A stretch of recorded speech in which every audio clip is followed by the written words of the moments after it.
آج ہم نے جو ہے وہ یہ سب سے پہلے پڑھا ہے کہ جو سوال و جواب ہوتے ہیں وہ ایسا نہیں کہ وہ قبر کے ساتھ ہی خاص ہیں۔ اگر ایک شخص جو ہے وہ کنویں میں گر گیا یا وہ ایسا ہوا کہ پانی کے اندر گر گیا، اس کو قبر ہی نصیب نہیں ہوئی معاذ اللہ، اسی طرح اگر معاذ اللہ کوئی کسی کے جانور کے اندر چلا گیا، جانور نے اس کو کھا لیا، تو اس کی قبر وہ حصہ ہی بن جائے گا جس کے اندر وہ چلا گیا ہے، اور وہیں سے اس سے سوال و جواب شروع ہو جائیں گے۔ اسی طرح اگر ایک شخص جو ہے اس کو کسی نے معاذ اللہ دفنایا ہی نہیں، تو ایسا نہیں ہے کہ اس کے سوال و جواب بھی شروع نہیں ہوں گے، بلکہ پھر ایک وقت گزرنے کے ساتھ اس سے بھی جو ہے وہ سوال و جواب شروع ہو جاتے ہیں، اور اس کے ساتھ جو بھی معاملات ہونے ہوتے ہیں آخرت کے وہ ہو جاتے ہیں۔ اور اس کے اندر جو سب سے ایک اہم مسئلہ ہے وہ یہ ہے کہ جو عذاب ہوتا ہے یا جو قبر کے اندر مردے کو جنت کی نعمتیں ملتی ہیں، جنت کی ہوا ملتی ہے، تو یہ روح اور جسم دونوں کے اوپر ہوتا ہے۔ ایسا نہیں ہوتا کہ خالی روح پر ہوتا ہے، اور ایسا بھی نہیں کہ خالی جسم پہ ہوتا ہے، اور اس کے اوپر جو ہے وہ دلائل بھی موجود ہیں۔ امام نووی رحمۃ اللہ علیہ بہت بڑے محدث ہیں، شرح مسلم ان کی بڑی مشہور کتاب ہے، اس کے اندر لکھتے ہیں کہ قاضی عیاض رحمۃ اللہ علیہ کہتے ہیں کہ ایک قول یہ ہے کہ جب جسم سے روح نکلتی ہے تو وہ جسم کے ایک جز میں باقی رہتی ہے، اور اس جز کو درد یا عذاب ہوتا ہے، اور وہی جز لذت اور ثواب حاصل کرتا ہے، اور یہی جز کہتا ہے کہ اے رب مجھے دنیا میں واپس بھیج دے، اور وہی جز جنت کے درختوں میں چڑھتا ہے، اور یہ کوئی محال نہیں کہ اللہ تعالیٰ اس جز کو پرند بنا دے، یا پرندے کے پیٹ میں رکھے، یا عرش کے نیچے قندیلوں میں رکھے، یا جہاں اللہ تعالیٰ چاہے اس کو رکھے۔ اسی طرح ایک امام خازن رحمۃ اللہ علیہ بہت بڑے مفسر ہیں، انہوں نے اپنی تفسیر کے اندر جو ہے حضرت صحابی رسول حضرت عبداللہ بن عباس رضی اللہ تعالی عنہ کے والے سے لکھا ہے کہ آپ فرماتے ہیں کہ قیامت کے دن لوگوں میں جھگڑا یہاں تک بڑھے گا کہ روح اور جسم میں بھی جھگڑا ہوگا۔ روح کہے گی یا رب، نہ میرے ہاتھ تھے کہ میں ان سے کسی کو پکڑتی، نہ پاؤں تھے کہ ان کے ذریعے چلتی، نہ آنکھ تھی کہ اس سے دیکھتی،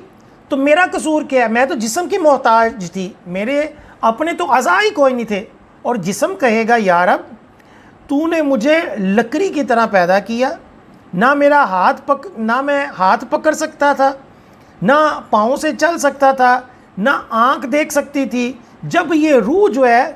یہ میرے اندر آئی تو اس سے میری زبان بولنے لگی، میری آنکھ جو ہے وہ دیکھنے لگی، اور میرے پاؤں چلنے لگے۔ تو یعنی ایک دوسرے کے اوپر الزام لگائیں گے کہ مولا میرا جسم جو ہے، میرا جسم چھوڑ دے، اس روح کو عذاب دے۔ اور روح کہے گی کہ مولا مجھے کیوں عذاب ہوگا، اس جسم کو عذاب دو، میرے تو اپنے اعضاء ہی کوئی نہیں تھے۔ تو اب جب وہ آپس میں بحث کریں گے، اپنے آپ کو عذاب سے بچانے کی جو ہے وہ دلائل دیں گے، تو اللہ تعالیٰ اس کے اوپر فرمائے گا کہ ایک اندھا اور ایک لنگڑا دونوں ایک باغ میں گئے، اندھے کو تو پھل نظر نہیں آتے تھے، اور لنگڑے کے جو ہے وہ اس کا ہاتھ نہیں تھا اور پاؤں بھی نہیں تھے، یعنی لنگڑے کا ہاتھ وہاں تک نہیں پہنچتا تھا۔ تو اندھے نے لنگڑے کو اپنے اوپر سوار کیا، اندھے نے لنگڑے کو جو چل نہیں سکتا تھا، جس کا ہاتھ نہیں پہنچ سکتا تھا، اندھے نے اس کو اپنے اوپر سوار کر لیا۔ چونکہ اندھا چل نہیں سکتا تھا، اب لنگڑا اس کے اوپر سوار ہو گیا، اور اب اس کو راستہ بتانے لگ گیا،